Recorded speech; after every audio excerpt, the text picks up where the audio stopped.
ব্রিটেনের হাতে আমরা ডে বাই ডে লুটপাট আমাদের করাচ্ছে। আরবিআই কারেন্সি দিয়ে ডে বাই ডে ডিভ্যালুয়েশন করে আমাদের কি হারে লুটপাট করতে জানার চেষ্টা করুন।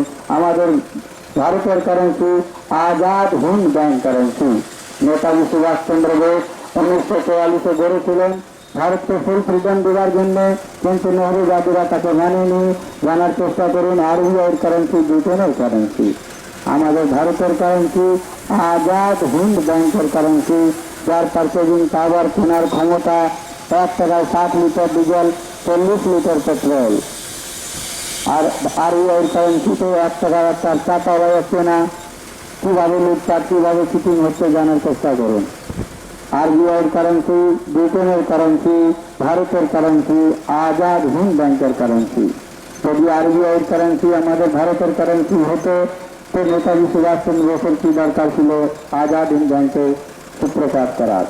তিনি ভারতকে ফুল ফ্রিডম দেওয়ার জন্য, ইকোনমিক ফ্রিডম দেওয়ার জন্য আজাদ হিন্দ ব্যাংকে সূত্রপাত করেছিলেন, কিন্তু নেহরুবাদীরা তাকে মানেনি। আরবিআইকে জিজ্ঞেস করা হচ্ছে সেটা যদি ভারতের কারেন্সি আছে তো তুমি তার প্রমাণ দাও।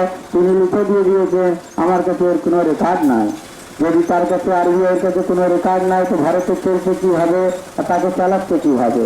যে চালাচ্ছে তো স্টে পানিশমেন্ট হোল্ডার হবে, আর আরবিআই ব্যাংক আর ভারতে চলবে না।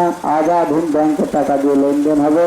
তো আপনাদের ব্যাংকে যে টাকাটা রয়েছে তাকে কে দিবে? সিস্টেম টাকা নাই, সিস্টেম টাকা দেয়। যখন সিস্টেম ফেলিয়ার হয়ে গেল, সিস্টেম লিখে দিয়ে দিল কি এর কোনো রেকর্ড আমাদের কাছে নাই, তো আপনার টাকা যেটা ব্যাংকে রয়েছে কে দিবে? তা জানার চেষ্টা করুন। আরবিআই কারেন্সি ব্রিটেনের কারেন্সি, ব্রিটিশ ইন্ডিয়া গভর্নমেন্ট তাকে গভর্ন করছে, তাকে আমরা ভোটিং দিয়ে দিয়ে বসাচ্ছি দিল্লি আর কলকাতাতে। ডে বাই ডে নিজের লুটপাট নিজে করাচ্ছি। আপনারা বোঝার চেষ্টা করুন কিভাবে লুটপাট, কিভাবে চিটিং হচ্ছে। আমাদের ভারতের টাকা আজাদ হিন্দ ব্যাংক কারেন্সি, ভারতের টাকা, যার কেনার ক্ষমতা পার্চেজিং পাওয়ার 1 টাকায় 972 মিলিগ্রাম গোল্ড, 1 টাকায় পাবেন 60 লিটার ডিজেল, 40 লিটার পেট্রোল। দাম বাড়েনি। আরবিআই কারেন্সি দিয়ে চিটিং হচ্ছে, লুটপাট হচ্ছে। যদি আরবিআই কারেন্সি আমাদের ভারতের কারেন্সি হতো তাহলে নেতাজির কি দরকার ছিল আজাদ হিন্দ ব্যাংকের সূত্রপাত করার?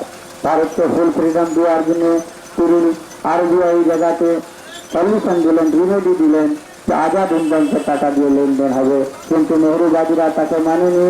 আর দিল্লি কলকাতাতে যে গভর্নমেন্ট চলছে সেটা British India government, day by day সে টাকা দিয়ে আমাদের লুটপাট করাচ্ছে, চিটিং আছে। জানার চেষ্টা করুন। আরবিআইকে জিজ্ঞেস করা হচ্ছে টাকা ভারতের আছে তো তার রেকর্ড দিন। তিনি লিখে দিয়ে রয়েছে টাকার আমার কাছে কোনো রেকর্ড নাই, তো ভারতে সেটা চলছে কিভাবে? কে চালাচ্ছে সে টাকাটাকে? যে সে টাকাটাকে চালাচ্ছে সে পানিশমেন্ট হোল্ডার।